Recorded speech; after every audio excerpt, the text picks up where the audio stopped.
Στο δείπνο για τα γενέθλια της αδελφής μου, τίναξε το ποτήρι της και είπε, στην οικογένεια ATM, μακάρι να βρει μια μέρα ζωή. Όλοι γέλασαν, εγώ έγνεψα, ήπια μια γουλιά και είπα, στην υγεία της εορτάζουσας που μόλις έχασε το μισθωτήριο, την πληρωμή του αυτοκινήτου της και τα δίδακτρα του επόμενου μήνα, μετά έβαλα το πυρούνι μου κάτω, σηκώθηκα και βγήκα έξω.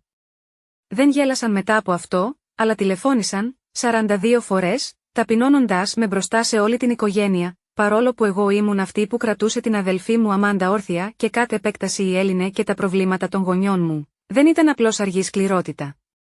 Ήτανε σκεμμένη. Και όλοι γελούσαν σαν να ήταν το πιο αστείο πράγμα που είχαν ακούσει όλη τη χρονιά. Ήμασταν σε κάποιο πολυτελές ιταλικό εστιατόριο που είχε διαλέξει η Αμάντα, το είδος του εστιατορίου όπου ακόμα και το νερό είχε τιμή. Ήταν το δείπνο των γενεθλίων της, 11 από εμάς καθόμασταν γύρω από το τραπέζι. Ντυμένοι καλά και προσποιούμενοι ότι απολαμβάνουμε την κουβεντούλα, η Αμάντα στεκόταν με ένα ποτήρι πρόουζεκου και το χτυπούσε σαν να ήταν έτοιμη να εκφωνήσει γαμήλιο λόγο. Στην οικογένεια ATM, είπε, κοιτάζοντας κατευθείαν εμένα, μακάρι μια μέρα να βρει μια ζωή. Και γέλασαν, όλοι τους. Η μαμά μου, ο μπαμπάς μου, τα ξαδέρφια μας, ακόμα και η θεία μου, την οποία είχα να δω 6 χρόνια, κάποιοι μου έριξαν εκείνο το ψεύτικο συμπονετικό βλέμμα, ενώ εξακολουθούσαν να χαχανίζουν. Ο ξάδερφός μου ο Κάι είπε πραγματικά, γαμώτο, αυτό είναι κρύο, ενώ χαμογελούσε, εγώ καθόμουν εκεί και έγνεφα σαν να ήταν μια χαρά. Πήρα μια γουλιά από το κρασί μου και μετά σήκωσα το ποτήρι μου. Στην υγεία της εορτάζουσας, είπα, που μόλις έχασε το μισθωτήριο, την πληρωμή του αυτοκινήτου της και τα δίδακτρα του επόμενου μήνα. Τα γέλια σταμάτησαν αμέσως, μπορούσες να ακούσεις κάποιον να αφήνει ένα πυρούνι. Σηκώθηκα. Έσπρωξα την καρέκλα μου και βγήκα έξω χωρίς να πω άλλη κουβέντα, το τηλέφωνό μου έσκασε μέσα σε μια ώρα. 42 αναπάντητες κλήσεις. 10 από τη μαμά μου. 8 από τον πατέρα μου. Μια ντουζίνα από την Αμάντα. Οι υπόλοιπες ήταν διασκορπισμένες μεταξύ άλλων συγγενών, πιθανώς προσπαθώντας να προλάβουν το δράμα, αλλά τα πραγματικά πυροτεχνήματα άρχισαν γύρω στις 8:30 μετά μεσημβρίαν, 2 ώρες αφότου έφυγα, επειδή τότε ήταν που η Αμάντα έλαβε τις ειδοποιήσεις. Ο εγγυητής της μίσθωσης, εγώ, αποσύρθηκε. Η πληρωμή του κολεγίου της ανατράπηκε. Η αυτόματη πληρωμή για το δάνειο του αυτοκινήτου της απέτυχε. Τα κομμάτια άρχισαν να πέφτουν γρήγορα, και αυτή τη φορά δεν υπήρχε κανείς να απαλύνει την πτώση. Άρχισε να στέλνει μηνύματα. Γρήγορα, πρώτα ήταν, τι συμβαίνει, μετά, αυτό δεν είναι αστείο. Ακολούθησε, πάρε με τώρα. Και τελικά, απλά, σε παρακαλώ. Τα αγνόησα όλα αυτά, στις 11:03 μετά μεσημβρίαν, ακριβώς την ώρα που έπεφτα στο κρεβάτι. Είδα προβολή στο δρόμο μου. Ήταν οι γονείς μου και δεν ήταν εκεί για να φωνάξουν. Είχαν γονατίσει τη στιγμή που άνοιξα την πόρτα, η μαμά μου παρακαλούσε. Ο μπαμπάς μου δεν είπε πολλά, απλώς έγνεφε μαζί με όμικρον με τόνο τι έλεγε. Η Αμάντα δεν μπορούσε να χάσει το διαμέρισμα. Χρειαζόταν το αυτοκίνητο. Το σχολείο ήταν σημαντικό. Δεν καταλάβαιναν πώς μπορούσα να της το κάνω αυτό. Δεν με ένοιαζε, τους άφησα να μπουν μέσα και τους είπα ακριβώς γιατί το έκανα. Επειδή βοηθούσα την Αμάντα για 4 χρόνια. Ενίκιο, δίδακτρα, φαγητό, ασφάλεια, επισκευές αυτοκινήτων, ακόμα και να πληρώσω πιστωτικές κάρτες που είχε ξεχάσει ότι είχε ανοίξει, και κάθε φορά που οι γονείς μου έλεγαν πόσο ευγνώμονες ήταν, όχι σε μένα, αλλά σε εκείνη, που ήταν τόσο ανεξάρτητη, έκαναν σαν να τα κατάφερνε όλα μόνη της. Ενώ στην πραγματικότητα, ζούσε από τον τραπεζικό μου λογαριασμό, και τώρα έκαναν μια πρόποση για να με κοροϊδέψουν, για να με κάνουν αφορμή, τους είπα ότι τελείωσα. Ότι δεν είχαν ρωτήσει ούτε μια φορά πώς τα πάω, ότι ίσως τους άρεσε η εκδοχή μου που πλήρωνε για τα πάντα και το βούλωνε, αλλά είχα τελειώσει να είμαι αυτή η γυναίκα. Δεν το κατάλαβαν, η μητέρα μου είπε ότι η Αμάντα ακόμα προσπαθούσε να καταλάβει τα πράγματα. Ο μπαμπάς μου είπε ότι αντιδρούσε υπερβολικά. Κανείς τους δεν ζήτησε συγγνώμη, έμειναν μέχρι σχεδόν τη 1 το πρωί, ελπίζοντας ότι θα άλλαζα γνώμη. Δεν άλλαξα. Και όταν τελικά έφυγαν, δεν ένιωσα ενοχές. Ένιωσα ελεύθερη, μέχρι το επόμενο πρωί, είχα κλείσει όλες τις ομαδικές συνομιλίες. Το τηλέφωνο μου δονείτο σαν να είχε αναπτύξει νευρική διαταραχή. Δεν έκανα καν τον κόπο να το ελέγξω πια. Ήξερα ήδη το μοτίβο, πρώτα το μήνυμα θα ήταν θυμωμένο, μετά πανικόβλητο, μετά συναισθηματικός εκβιασμός, μετά σιωπή, όλα μέρος του κύκλου που πάντα κατέληγε με το να ενδώσω. Μόνο που αυτή τη φορά, δεν επρόκειτο να τελειώσει έτσι. Η Αμάντα δεν μου τηλεφώνησε αμέσως. Νόμιζε ότι είχε ακόμα χρόνο. Σκέφτηκε ότι θα ηρεμούσα. Ίσως να αισθανόμουν ένοχος. Σκέφτηκε ότι θα έπαιρνα πρώτα τηλέφωνο, όπως έκανα πάντα. Αλλά 2 ώρες αφότου έφυγα από το δείπνο, πρέπει να έλεγξε τα email της, τότε ήταν που τη χτύπησε. Το email για την καταγγελία της μίσθωσης βγήκε στις 8:12 μετά μεσημβρίαν. Η αυτόματη πληρωμή του αυτοκινήτου αναπήδησε αμέσως μετά. Βεβαιώθηκα ότι οι ειδοποιήσεις έφτασαν και σε εκείνη, αυτή τη φορά, όχι μόνο εγώ. Η ηλεκτρονική πύλη του Πανεπιστημίου έδειξε ότι η πληρωμή της είχε ανατραπεί. Τα κόκκινα προειδοποιητικά banners δεν μπορούσαν να παραληφθούν. Στις 9 και 7 το πρωί της επόμενης ημέρας, δημοσίευσε στο Instagram μια μαύρη οθόνη με λευκό κείμενο: «Η προδοσία έρχεται πάντα από τους πιο κοντινούς σου ανθρώπους». Στη συνέχεια, άλλη μία περίπου 20 λεπτά αργότερα. Φανταστείτε να καταστρέφετε την ίδια σας την οικογένεια επειδή δεν μπορείτε να πάρετε ένα αστείο. Μέχρι αργά το πρωί, άρχισα να λαμβάνω στιγμιότυπα οθόνης από την ξαδέρφη μου Έρικα. Η Αμάντα της είχε στείλει μήνυμα. «Πιστεύεις ότι η Έμα μιλάει σοβαρά? Γιατί όλα απλά έκλεισαν. Η μίσθωση μου χάθηκε, και τα δίδακτρά μου επίσης. Καταστρέφει τη ζωή μου». Η Έρικα απλά απάντησε: «Ίσως θα έπρεπε να της μιλήσεις εσύ ο ίδιος», και το άφησε εκεί. Η Αμάντα παρέμεινε σιωπηλή σχεδόν όλη την ημέρα. Αυτή ήταν η τακτική της. Πίστευε ότι η σιωπή θα με έκανε να νιώσω άβολα, ότι θα άρχιζα να ανησυχώ ή να το μετανιώνω. Ίσως να πλησίαζα. Δεν είχε συνειδητοποιήσει ότι είχα φτάσει σε ένα όριο που δεν ήξερα ότι είχα. Στις 7:30 μετά μεσημβρίαν η σιωπή έσπασε. Τηλεφώνησε μια φορά. Το άφησα να χτυπήσει. Μετά ξανά. Μετά άλλες 5 φορές στη σειρά. Μετά ήρθε το μήνυμα. «Δεν μπορείς να το κάνεις αυτό. Σε παρακαλώ πάρε με τηλέφωνο. Εδώ Έμα. Το διαμέρισμα χάθηκε. Το αυτοκίνητό μου είναι έτοιμο να ρημουλκηθεί. Δεν κάνω πλάκα. Τα καταστρέφεις όλα», μετά πέρασε στο συναισθηματικό χαρτί. Αστειευόμουν. Το ξέρεις ότι αστειευόμουν. Δεν ήταν τόσο βαθύ. Ήταν μια ατάκα στο δείπνο. Θα καταστρέψεις τη ζωή μου γι' αυτό? Μετά ήρθαν οι ενοχές. Η μαμά και ο μπαμπάς δεν μπορούν να βοηθήσουν. Νόμιζαν ότι εσύ το φρόντιζες. Πάντα το έκανες. Πώς μπόρεσες να με αφήσεις έτσι, παρόλα αυτά? Δεν είπα τίποτα. Γύρω στις 9:45 μετά μεσημβρίαν η μητέρα μου άρχισε να τηλεφωνεί. Ο μπαμπάς μου. Μετά πάλι η μαμά μου. Ακολούθησε ο τηλεφωνητής. Δεν τον άκουσα καν. Στις 11:01 μετά μεσημβρίαν οι προβολείς επέστρεψαν. Τους περίμενα ήδη. Άνοιξα την πόρτα πριν χτυπήσουν. Το πρόσωπο της μητέρας μου ήταν βρεγμένο από τα δάκρυα. Ο μπαμπάς μου δεν έδειχνε να έχει κοιμηθεί. Μπήκαν μέσα γρήγορα. Η μαμά μου μόλις πέρασε την πόρτα πριν αρχίσει να μιλάει. «Όχι, γεια. Ούτε κουβεντούλα». Απλά παρακαλούσε. Η Αμάντα δεν μπορούσε να χάσει τα πάντα. Ήδη μιλούσε για εγκατάλειψη. Δεν είχε πουθενά να πάει. Δεν είχε χρήματα, δεν ήξερε πώς να επιβιώσει μόνη της. Δεν είχαν τίποτα άλλο να της δώσουν, τότε ήρθαν πάλι οι ενοχές. Είπαν ότι θα έκαναν επιπλέον δουλειές αν χρειαζόταν. Απλά δεν καταλάβαιναν πώς μπορούσα να την αποκόψω έτσι. Ήταν νέα. Οι άνθρωποι κάνουν λάθη. Δεν με ένοιαζε. Τότε ήταν που τα έχασα. Δεν ύψωσα τη φωνή μου. Δεν πέταξα τίποτα. Απλά τους έβαλα κάτω και τους έκανα να ακούσουν. Τους είπα πως ήταν να δουλεύω 2 δουλειές, ενώ η Αμάντα ανέβαζε φωτογραφίες από ταξίδια που δεν πλήρωνε. Αλλά ένιωθα να λαμβάνω μηνύματα από εκείνη που ζητούσε χρήματα με χαμογελαστές φατσούλες σαν να παρήγγειλε φαγητό απ' έξω. Πόσες φορές είχα αναβάλει πράγματα που χρειαζόμουν για να σιγουρευτώ ότι δεν θα έμενε πίσω. Και πώς δεν με ρώτησε ούτε μια φορά αν μπορούσα να τα καταφέρω. Ποτέ δεν ρώτησαν αν ήμουν καλά. Την έκανα να μου κάνει πρόποση σαν κλόουν, και τώρα ζητούσαν καλοσύνη, κάθονταν εκεί και άκουγαν ή προσποιούνταν ότι άκουγαν. Όταν τελείωσα, η μαμά μου είπε απλά: «Είναι η αδερφή σου». Και ο μπαμπάς μου πρόσθεσε: «Ξέρεις ότι δεν το εννοούσε. Το κάνεις μεγαλύτερο από όμικρον με τόνο, τι είναι». Σηκώθηκα και άνοιξα την πόρτα. Κανείς τους δεν διαφώνησε, αλλά τα βλέμματα που μου έριξαν όταν έφυγαν, σαν να τους είχα προδώσει. Έμειναν στο μυαλό μου πολύ καιρό αφότου έφυγαν. Δεν κοιμήθηκα εκείνο το βράδυ. Όχι επειδή δεν ήμουν σίγουρη, αλλά επειδή τελικά συνειδητοποίησα κάτι. Ποτέ δεν με είδαν ως κόρη τους, μόνο στο εφεδρικό του σχέδιο. Για μια εβδομάδα υπήρχε σιωπή. Ούτε τηλεφωνήματα, ούτε μηνύματα, τίποτα από την Αμάντα. Ούτε καν μια παθητικά επιθετική ανάρτηση που να προσποιείται ότι ευημερούσε. Η ομαδική συνομιλία παρέμεινε ήσυχη. Ακόμα και οι γονείς μου εξαφανίστηκαν.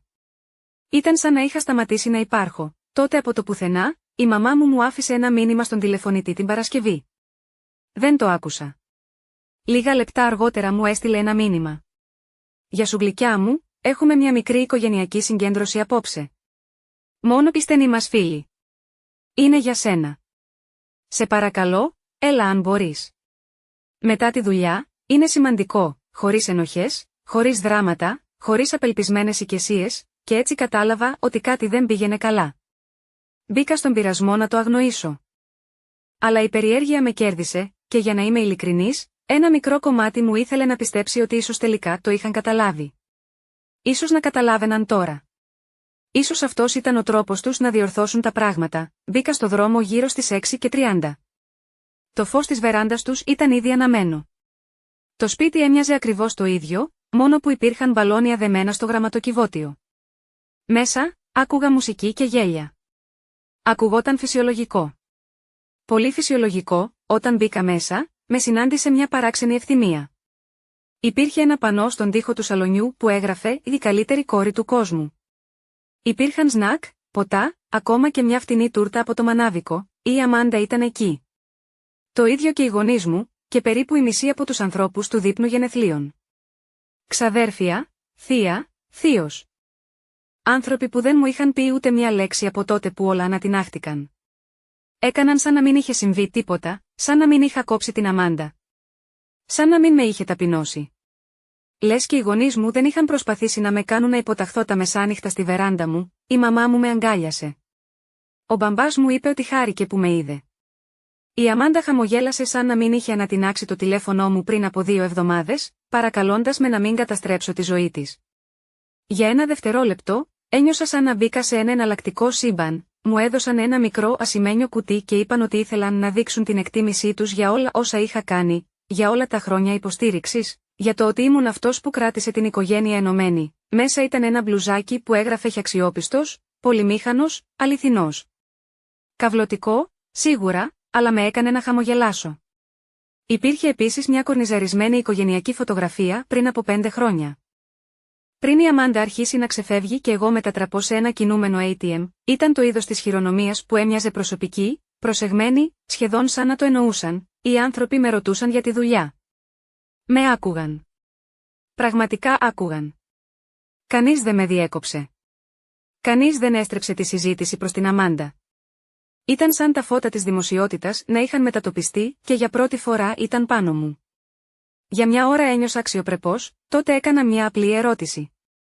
Λοιπόν, ποιο είναι το σχέδιο τώρα? Το ενίκιο της Αμάντα πληρώνεται σύντομα, σωστά, εξακολουθεί να βγάζει μόνο $10.800 το μήνα. Αυτό δεν θα καλύψει $1.100, το δωμάτιο ησύχασε με αυτόν τον τρόπο που μπορείς να ακούσεις τον πάγο στο ποτό κάποιου. Η Αμάντα δεν είπε τίποτα. Κοίταξε τον πατέρα μου. Η μαμά μου σήκωσε λίγο τους ώμους της σαν να ετοιμαζόταν να μεταφέρει τα άσχημα νέα όσο πιο μαλακά γινόταν. Λοιπόν, αυτό το κομμάτι δεν το έχουμε καταλάβει ακόμα. Είπε. Ελπίζαμε ότι ίσως μετά το απόψινό βράδυ να ξανασκεφτώσουν να βοηθήσεις, μέχρι η Αμάντα να βρει κάτι καλύτερο. Ο μπαμπάς μου πρόσθεσε, απλά σκεφτήκαμε ότι μετά από όλα αυτά, θα καταλάβαινες πόσο πολύ σε εκτιμούμε. Πάντα ήσουν ο αξιόπιστος. Νομίζαμε ότι μπορούσαμε να βασιστούμε σε σένα. Τότε η μαμά μου με κοίταξε κατευθείαν στα μάτια. Δεν λέμε ότι το περιμένουμε, αλλά αν δεν βοηθήσεις, ο πατέρας σου και εγώ θα χρειαστεί μάλλον να αναλάβουμε δεύτερες δουλειές. Νομίζαμε ότι είσαι οικογένεια. Δεν περιμέναμε να μας γυρίσετε την πλάτη σας έτσι, ήταν όλα εκεί. Η ενοχή, η πίεση, η συναισθηματική χειραγώγηση, τυλιγμένα σε ένα πάρτι και με ένα χαμόγελο. Δεν είχαν αλλάξει. Απλά έντυσαν την ενοχή με μπαλόνια και τούρτα, δεν έκανα σκηνή. Δεν διαφώνησα. Απλά σηκώθηκα και είπα, ελάτε να με δείτε όταν πραγματικά θα χρειαστείτε τα χρήματα. Και έφυγα. Δεν κοίταξα πίσω. Δεν πήρα το μπλουζάκι. Δεν πήρα καν τη φωτογραφία, 2 εβδομάδες αργότερα. εμφανίστηκαν ξανά στο σπίτι μου. Αλλά αυτή τη φορά δεν με ρώτησαν. Ήταν έτοιμοι να παρακαλέσουν. Ήταν ένα ήσυχο χτύπημα στην πόρτα μου γύρω στο μεσημέρι ενός Σαββάτου. Η μαμά μου έστειλε μήνυμα λίγο πριν φτάσουν. «Πρέπει να μιλήσουμε. Σε παρακαλώ, μην το αγνοήσεις». Όταν άνοιξα την πόρτα, δεν υπήρχε κανένα δράμα, καμία προσποίηση. Απλά οι γονείς μου στέκονταν εκεί, και οι δύο φαίνονταν εξαντλημένοι. Ο μπαμπάς μου κρατούσε έναν φάκελο στο χέρι του και η μαμά μου έμοιαζε σαν να μην είχε κοιμηθεί. Η Αμάντα δεν ήταν μαζί τους, μπήκαν μέσα, κάθισαν και με κοίταξαν για μερικά δευτερόλεπτα σαν να προσπαθούσαν να αποφασίσουν από πού να αρχίσουν. Μετά ο μπαμπάς μου έβγαλε μερικές σελίδες από το φάκελο και τις άπλωσε στο τραπεζάκι του καφέ. Αριθμοί, λογαριασμοί, γράμματα. Το ένα ήταν από τον ιδιοκτήτη, ειδοποίηση έξωσης. Ένα από την εταιρεία δανείων αυτοκινήτων. Προειδοποίηση για αθέτηση πληρωμής. Τα άλλα ήταν μηνύματα ηλεκτρονικού ταχυδρομείου για δίδακτρα και τραπεζικές καταστάσεις που έδειχναν ότι ο λογαριασμός της Αμάντα βρισκόταν στις 24-38 ημέρες. Η μαμά μου το είπε ευθέως. «Πνίγεται. Αν χάσει το ενίκιο της επόμενης εβδομάδας, θα φύγει. Το αυτοκίνητο απέχει 2 μέρες από το να ρημουλκηθεί. Η δουλειά της την έχει ήδη προειδοποιήσει ότι αν χάσει το μεταφορικό μέσο, θα την απολύσουν. Δεν θα επιβιώσει έτσι». Τότε είπε για ποιο λόγο πραγματικά θα έρθουν. «Χρειαζόμαστε βοήθεια. Πραγματική βοήθεια. Τα πάντα. Το ενίκιο. Το αυτοκίνητο. Είναι λίγο κάτω από 20.000. Το είπε σαν να ήταν μια λέξη. Λίγο κάτω από 20.000. Λες και αυτό θα μείωνε τον αντίκτυπο. Κάθισα εκεί και τους κοίταξα για μια στιγμή. Ούτε θυμωμένος, ούτε συναισθηματικά φορτισμένος, απλά ξεκάθαρος. Μετά πήγα στο άλλο δωμάτιο και επέστρεψα με έναν δικό μου φάκελο. Μέσα υπήρχαν 2 εκτυπωμένες σελίδες. Ένα συμβόλαιο που είχα γράψει εκείνο το πρωί, το περίμενα αυτό. Απλά δεν ήξερα πόσο σύντομα θα συνέβαινε, το συμβόλαιο τα έλεγε όλα. Αγορά $20.000. Πλήρης αποπληρωμή σε 24 μήνες. Χωρίς τόκους. Καμία ποινή εκτός αν δεν γινόταν πληρωμές. Υπογεγραμμένο από την Αμάντα και έναν από αυτούς. Το έβαλα στο τραπέζι σιωπηλά, η μαμά μου το κοίταζε σαν να ήταν κάποιο είδους προδοσία. «Τι είναι αυτό?» ρώτησε, γνωρίζοντας ήδη, ο μπαμπάς μου δεν το πήρε καν στα χέρια του στην αρχή. Απλά με κοίταξε. «Θέλεις να υπογράψουμε ένα συμβόλαιο για να βοηθήσουμε την ίδια σου την αδελφή?» «Ναι». Η φωνή μου δεν έτρεμε. Δεν χρειαζόταν να το εξηγήσω. Είχα ξανακάνει τα πάντα χωρίς κανόνες. Γι' αυτό επέστρεψαν, γιατί περίμεναν το ίδιο πράγμα. Αλλά είχα αλλάξει και τώρα υπήρχαν όρια, η μαμά μου ξεκίνησε πρώτη. «Δεν είμαστε ξένοι. Είμαστε οι γονείς σου». «Τι σου συνέβη», είπα, και τότε ήταν που άρχισαν οι φωνές, όχι οι κραυγές. Απλά εκείνο το ψυχρό. Εύθραυστο είδος θυμού που χρησιμοποιούν οι άνθρωποι όταν νιώθουν στριμωγμένοι. «Εμείς σε μεγαλώσαμε», είπε ο πατέρας μου. «Νομίζαμε ότι μπορούσαμε να σε εμπιστευτούμε», πρόσθεσε η μαμά μου. «Πάντα τη φρόντιζες. Απλά υπέθεσες ότι θα συνεχίσεις να το κάνεις. Δεν το περιμέναμε αυτό. Περιμένατε ότι θα συνέχιζα να πληρώνω για να συνεχίσει η Αμάντα να παίζει, είπα. Περιμένατε ότι θα συνέχιζα να τη σώζω, ενώ εσείς την επεφημούσατε και γελούσατε εις βάρος μου. Και τώρα υποτίθεται ότι πρέπει να το διορθώσω ξανά», δεν υπέγραψαν. Έφυγαν θυμωμένοι. Η μαμά μου με αποκάλεσε εγωίστρια. Ο μπαμπάς μου είπε ότι ήμουν άκαρδη. Χτύπησαν την πόρτα πίσω τους, νόμιζα ότι αυτό ήταν. Αλλά 3 μέρες αργότερα, η μαμά μου επέστρεψε μόνη της, ούτε δράματα, ούτε δάκρυα, μόνο ησυχία. Μπήκε μέσα, κάθισε. Πήρε το συμβόλαιο από εκεί που το είχα αφήσει ανέγγιχτο στο τραπεζάκι του καφέ. Το διάβασε ξανά και μετά υπέγραψε. Δεν ρώτησε καν αν η Αμάντα έπρεπε να υπογράψει. Απλά υπέγραψε εκ μέρους της, έστειλα όλα τα $20.000 το επόμενο πρωί. Έστειλα το email επιβεβαίωσης. Καμία απάντηση. Η Αμάντα δεν έστειλε ποτέ μήνυμα. Ούτε για να πει ευχαριστώ, ούτε για να πει τίποτα. Και αυτή ήταν η τελευταία φορά που άκουσα νέα τους για εβδομάδες, ούτε επισκέψεις, ούτε ενημερώσεις, ούτε τηλεφώνημα για τα γενέθλια. Ήταν σαν να είχα γίνει τελικά αόρατη. Αλλά αυτή τη φορά δεν με ένοιαζε, πέρασαν εβδομάδες, τίποτα.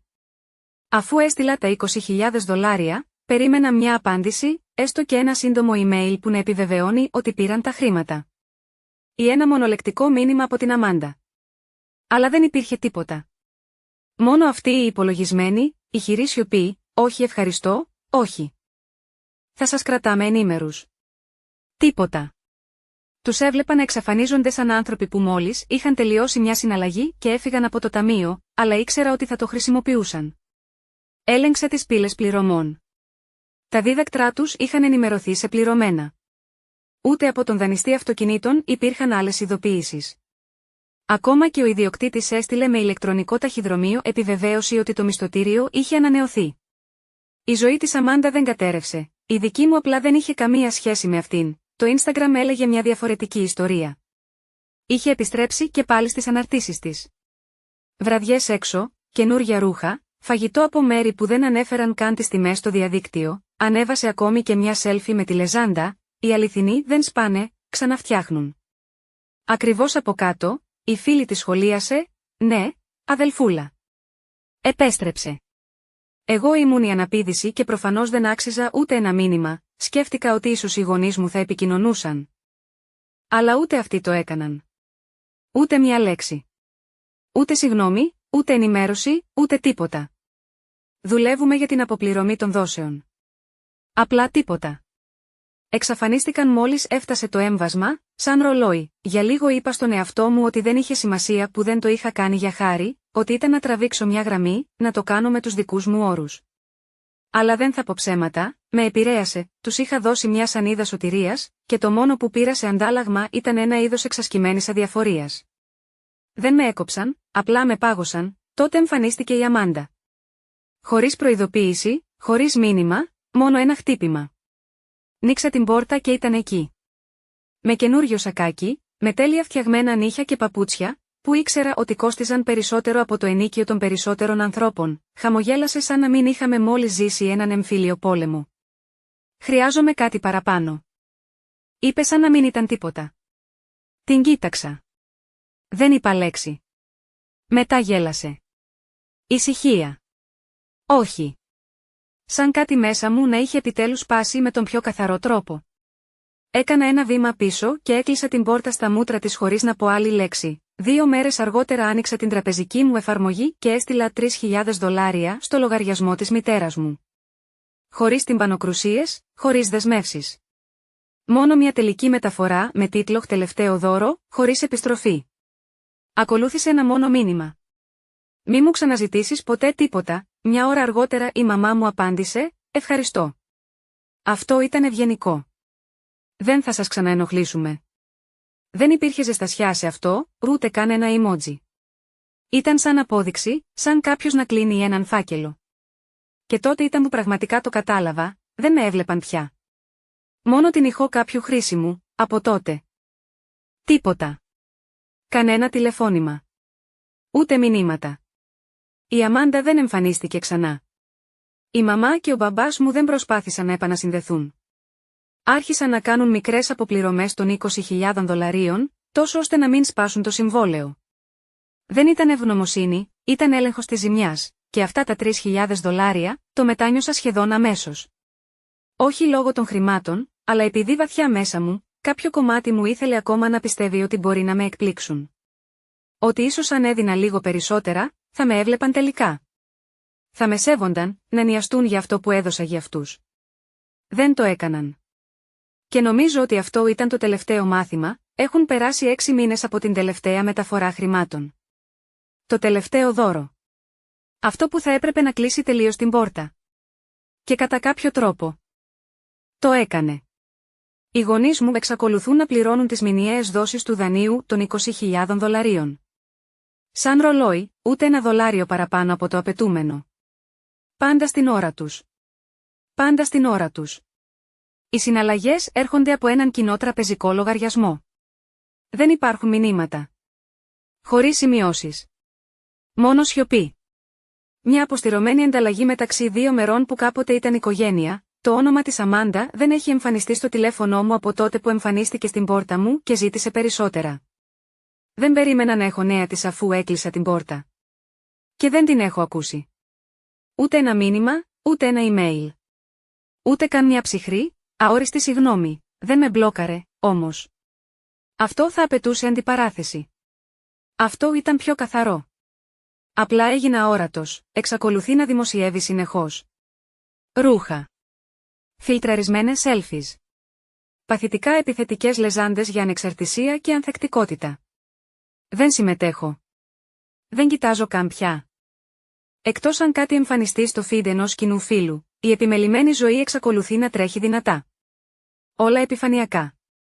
Χωρίς ουσία, απόμικρον με τόνο, τι άκουσα από ξαδέρφια, δουλεύει 2 δουλειές μερικής απασχόλησης τώρα.